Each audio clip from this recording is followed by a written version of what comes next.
3.92 लाख लोगों ने भारत देश की नागरिकता छोड़ी है। देश का हिंदू, मुसलमान, सिख और ईसाई सभी लोग भारत देश की नागरिकता छोड़ के भारत देश को छोड़ के जो है वो भागे जा रहे हैं। 3.92 लाख लोग हैं, इन लोगों ने भारत देश की नागरिकता को छोड़कर 120 देशों की नागरिकता को स्वीकार किया है, जिसमें सबसे ज़्यादा अमेरिका की नागरिकता को स्वीकार करने का काम किया है। किसानों को परेशान करने का प्रयास किया गया, उसके बाद अब कोई प्रयासों की जरूरत नहीं है। आपने देश की स्थिति ऐसी बना दी है कि देश का हिंदू, मुसलमान, सिख और ईसाई सभी लोग भारत देश की नागरिकता छोड़ के भारत देश को छोड़ के जो है वो भागे जा रहे हैं। मैं आपको बता दूं, पिछले 3 साल में 3.92 लाख लोगों ने भारत देश की नागरिकता छोड़ी है। इन नागरिकता में 120 देशों की इन लोगों ने नागरिकता ली है। जिन लोगों ने 3.92 लाख लोग हैं, इन लोगों ने भारत देश की नागरिकता को छोड़कर 120 देशों की नागरिकता को स्वीकार किया है, जिसमें सबसे ज़्यादा अमेरिका की नागरिकता को स्वीकार करने का काम किया है। अब मैं आपको दूसरी बात ये बता दूं, सबसे बड़ी बात क्या है इसमें, इसके अंदर जो 120 जो है 3.92,643 लोगों ने जो भारत देश की नागरिकता छोड़ी है, इसमें सबसे बड़ी बात यह है कि इनमें से 48 लोगों ने पाकिस्तान की नागरिकता को स्वीकार किया है। मतलब भारत देश की स्थिति प्रधानमंत्री मोदी जी ने इतनी खराब कर दी है कि 48 लोगों ने पाकिस्तान की नागरिकता को स्वीकार किया है। खैर, बहरहाल पाकिस्तान से ना हमें कोई लेना ना पाकिस्तान से कोई देना। जो लोग पाकिस्तान में चले गए, चाहे वो हिंदू हो, चाहे वो मुसलमान हो, चाहे वो सिख हो, चाहे ईसाई हो, हमें उनसे कोई मतलब नहीं। हम प्रेम, अमन, चैन और भाईचारे में भरोसा रखते हैं। लेकिन हम देश के प्रधानमंत्री से एक सीधा सवाल करना चाहते हैं कि जो 3.92,643 लोगों ने भारत देश की नागरिकता को छोड़ा है, इसमें हिंदू भी है, इसमें मुसलमान भी है, इसमें भारत देश का सिख भी है और भारत देश का ईसाई भी है, सभी लोग शामिल हैं। तो आखिर इतनी बड़ी संख्या में भारत देश के लोगों ने भारत देश की नागरिकता को क्यों छोड़ा, ये पहला सवाल। दूसरा बड़ा और अहम सवाल ये कि जिन भी लोगों ने 3.92,643 लोगों ने जो भारत देश की नागरिकता को छोड़ा है, ये सारे के सारे लोग निश्चित तौर पर बड़े पैसा कमाने वाले अच्छे ऑफिसर्स होंगे, ठीक है ना, या तो ये कॉरपोरेटर होंगे, बड़े बिजनेसमैन होंगे, तभी तो इन्होंने अमेरिका की नागरिकता ली है। क्योंकि सुन लीजिए, किसी भी देश की नागरिकता कोई आपको फ्री में नहीं मिल जाती है, उसके लिए भी कई लाख रुपए का खर्चा आता है, ठीक है। तो निश्चित तौर पर यह बात आप समझ गए होंगे कि ये खर्चा करने वाले या तो कॉरपोरेटर होंगे या बिजनेसमैन होंगे। तो जब 3.92,643 लोगों ने भारत देश की नागरिकता छोड़ी है, तो आप सोचिए कि इन लोगों से भारत देश की इकोनॉमी कैसे चला करती होगी। तो आप सोच लीजिए, मैं मोदी जी को यही टारगेट कर रहा हूं कि मोदी जी आप पूरे विश्व का दौरा करिए आए। पहली बात तो कोई देश में इन्वेस्ट करने आता नहीं है, कोई इन्वेस्टर आता नहीं है, और जब कोई इन्वेस्टर इस देश के अंदर आना तो दूर की बात, अब तो देश के लोग भी देश की नागरिकता छोड़ के देश को छोड़ के भाग रहे हैं। उसके पीछे सबसे बड़ा कारण ये है कि भारत देश के अंदर हिंदू मुसलमान के नाम के दंगे, भारत देश के अंदर अगर कोई इन्वेस्टर आकर मॉल खोल के जाए तो उसको हिंदू और मुसलमान से जोड़ना, भारत देश के अंदर हिंदू मुसलमान धार्मिक उन्माद, इसके अलावा मंदिर मस्जिद का झगड़ा, इसके अलावा अजान और चालीसा का झगड़ा देश के इन्वेस्टरों को आने से रोकता है।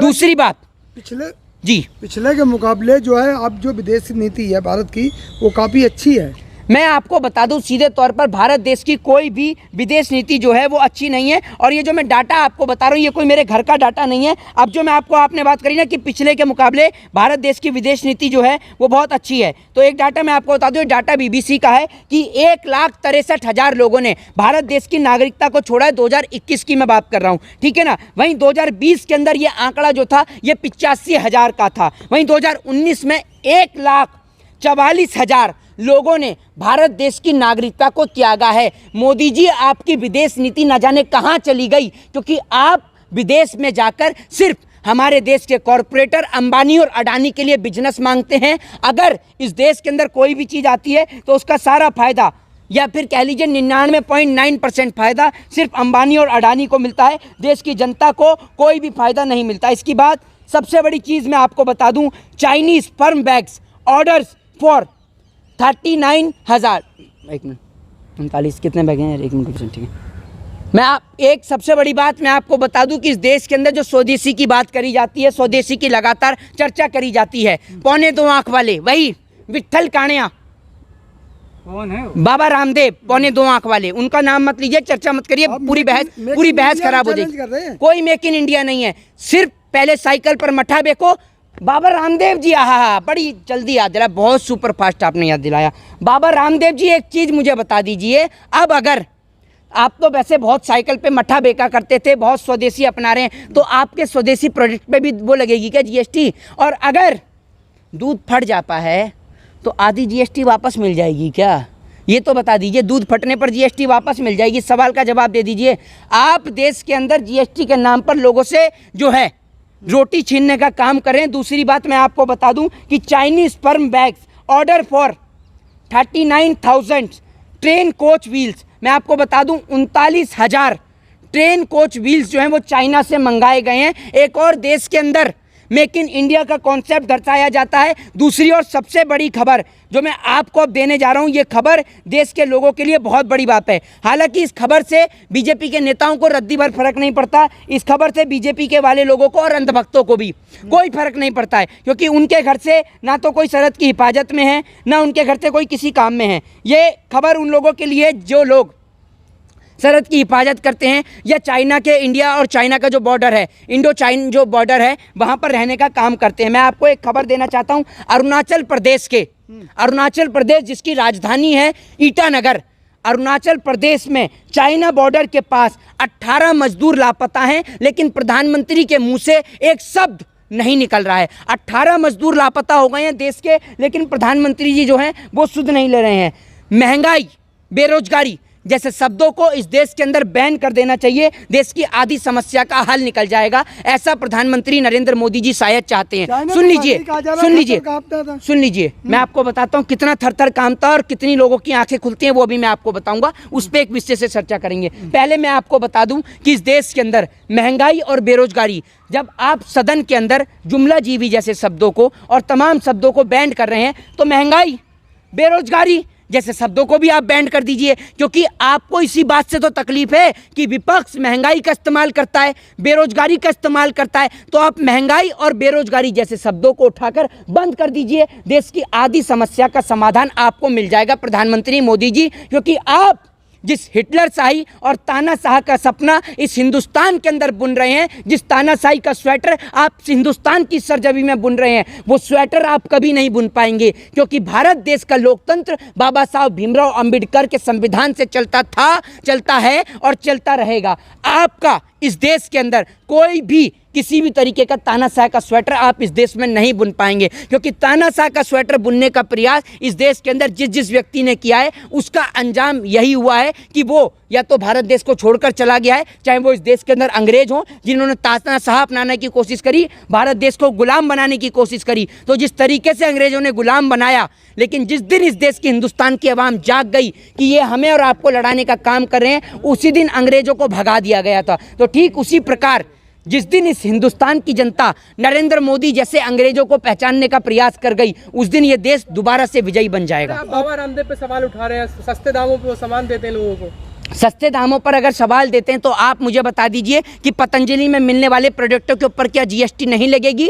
पतंजलि का तो मेक इन इंडिया का प्रोडक्ट है, क्या उस पर जीएसटी नहीं लगेगी? या फिर पतंजलि के दौरान जो आम आदमी जो गेहूं का कट्टा खरीद रहा है या आटे का कट्टा जो खरीद रहा है, या दूध खरीद रहा है, या मट्ठा खरीद रहा है, या फिर इसके अलावा बहुत सारी चीज़ें जो दवाइयाँ हैं, इस देश के अंदर दवाइयों का इतना बड़ा स्कैम है कि इस देश के अंदर आज के दौर में 50% से ज़्यादा दवाइयाँ जो हैं वो ऐसी दवाइयाँ हैं जो दवाइयाँ शरीर के लिए बेहद नुकसान करती हैं। वो दवाइयाँ ऐसी हैं उनमें 50% जो है वो फ्रॉड हो रहा है, मतलब वो दवाइयाँ जो है आप सीधे तौर पर कहें तो वो गलत वैसी दवाइयाँ हैं, मिलावटी दवाइयाँ हैं। जो मिलावटी दवाइयाँ देश के लोगों को बीमार करने का काम कर रही हैं, देश को अपाहिज करने का काम कर रही हैं, लेकिन देश की तमाम सरकारी डिपार्टमेंट सिर्फ विपक्ष पे लगाम कसने का काम कर रहा है और कुछ नहीं कर रहा देश में। और ईडी के लिए एक सवाल ये कहना चाहूँगा, क्योंकि ईडी की रेड जो है वो विपक्ष के नेताओं पे लगातार पड़ रही है, चाहे वो कांग्रेस के हों, चाहे फिर वो सपा के हों, चाहे फिर वो आरजेडी के हों, चाहे तमाम पार्टी के हों। तो ईडी के लिए सिर्फ एक सवाल पर छोड़ के जा रहा हूँ, मैं किसी सरकारी संस्थान पर सवाल नहीं खड़ा कर रहा हूँ। मैं ये पूछना चाहता हूँ कि क्या भारतीय जनता पार्टी के अंदर सारे के सारे नेता राजा हरिश्चंद्र की छठी औलाद है, या फिर भारतीय जनता पार्टी के किसी भी राज्य के अंदर किसी भी प्रकार का कोई भी घोटाला, किसी भी प्रकार की कोई भी धांधलेबाजी, कोई भी भ्रष्टाचार नहीं होता? क्या भारतीय जनता पार्टी के एक एक नेता गंगा से भी पवित्र जल से धुले हुए हैं, जो इनके ऊपर और इनके घरों के ऊपर और इनके भारतीय जनता पार्टी के नेताओं के ऊपर ईडी की कोई भी रेड नहीं पड़ती है? ये सवाल मैं पूछना चाहता हूँ ईडी से। मोहित शर्मा जी, एक अहम सवाल, अब जो अग्निवीर का लोग छात्र जवान फार्म भर रहे हैं, उसमें कास्ट सर्टिफिकेट मांगा जा रहा है। मैं आपको बता दूं, मेरे लिए मेरा कास्ट सर्टिफिकेट मेरा भारत देश का तिरंगा झंडा है, जो तिरंगा झंडा देश में अमन, चैन, शांति और भाईचारे का प्रमाण देता है। मेरे लिए मेरी जात, मेरे देश का जवान, मेरे लिए मेरे जात पात मेरे देश का किसान है। मेरे देश की जवान, मेरे देश का किसान और मेरे देशभक्ति का प्रमाण मेरे देश का तिरंगा है। मैं जितना प्यार अपनी माँ से नहीं करता, उससे कई हजार गुना, 10,000 गुना ज़्यादा प्यार मैं अपनी भारत माँ और अपने देश के तिरंगे से करता हूँ। और इस देश के अंदर अगर कोई लड़ाई है तो वो इसी बात की लड़ाई है कि सरहद पे खड़ा देश का जवान गोलियां जो सीने पे खाता है, वो इसीलिए खाता है कि एक बार को मेरा सर झुक जाए, लेकिन मेरे देश का तिरंगा नहीं झुकना चाहिए। करप्शन होगा तो जांच तो होगी ना, ईडी की जांच। वो कह रहे तो मैं आपसे यही पूछना चाहता हूं कि इतने बड़े क्षेत्र के अंदर आपने कहा कि करप्शन होगा तो जांच तो होगी। तो इतने बड़े राज्य में भारतीय जनता पार्टी बैठी हुई है, 300+ का बहुमत लेके बैठी है, तो क्या भारतीय जनता पार्टी का एक भी नेता भ्रष्टाचार नहीं करता? सुन लीजिए सर, सुन लीजिए मेरे सवाल का, मैं आपको लॉजिकली भरा जवाब दूंगा, आपकी तरह नहीं जैसे और भी तमाम लोग हैं, क्योंकि आप जैसे कई पत्रकारों का पेट जो है वो तलवे चाटने से पूरी तरीके से भर चुका है। ठीक है, तो ये जहां बात हो रही है देश की जनता की, तलवे चाटने वाले पत्रकारों की नहीं। तो एक सवाल का मैं आपको जवाब दे दूं, अगर बीजेपी में भ्रष्टाचार नहीं हो रहा तो कल भारतीय जनता पार्टी के एक नेता मंत्री ने इस्तीफा क्यों दिया? वो इस्तीफा देने के लिए उत्तर प्रदेश के नेता दिल्ली क्यों आते हैं, अमित शाह को इस्तीफा क्यों देते हैं? जिनका नाम दिनेश कटीक है, जो जल संसाधन मंत्री हैं, उनका सीधे तौर पर कहना है कि मेरा सेक्रेटरी मेरी बात नहीं सुनता, पैसे देकर लोगों को डिपार्टमेंट में लगाया जा रहा है। तो ये भ्रष्टाचार नहीं है?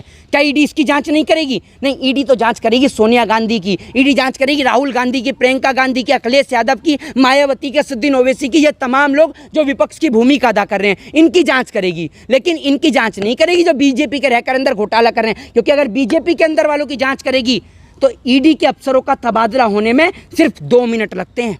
2 मिनट, ये ध्यान रखिएगा। और ये काम बीजेपी करने में माहिर है, लोगों को मरवाने में, इस देश के अंदर का माहौल खराब करने में। और ये बात बोलने में अगर मेरे ऊपर मुकदमा होता है तो मैं मुकदमे से भी नहीं डरता, मैं संविधान से डरता हूँ। मैं संविधान प्रेमी आदमी हूँ। जय हिंद, जय भारत, वंदे मातरम।